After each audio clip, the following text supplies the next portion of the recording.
በእውነት በ5 ሊትር ውሃ ነው የተጸለየው። እኔ ይዤ 5 ሊትር ጠጣው በተከታታይ እንትን አለኝ። ከዛ በኋላ ቀጣለ ባፍና ባፍንጬ ደም ይመጣ። ከዛ እህቴ ናት ውሃውን አስጠልያ ይዛ እንትን ያለችው። ከዛ ውሃውን ጠጣው ቀጣለ በቃ።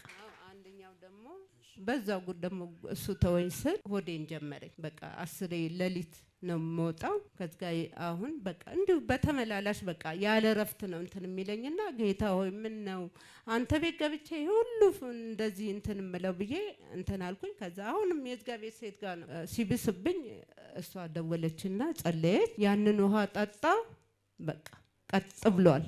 አሁን ምንም ነገር የለም። ዘመናችሁ ይባረክ። በእውነት በ5 ሊትር ውሃ ነው የተጸለየው። እኔ ይዤ 5 ሊትር ጠጣው በተከታታይ እንትን አለኝ። ከዛ በኋላ ቀጣለ።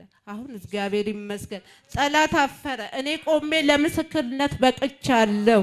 ዘመናችሁ ይባረክ። አሁንም ብዙ እኔ ሌላ ቃላት ያንሰኛል። ብዙ የምናገረውም የለም። ይሄው ቆሜ ለምስክርነት በቅቻለሁ። ጠላት ግን እኔን የሆነ እንትን ሊል ነበር የፈለገው፣ አልተሳካለትም።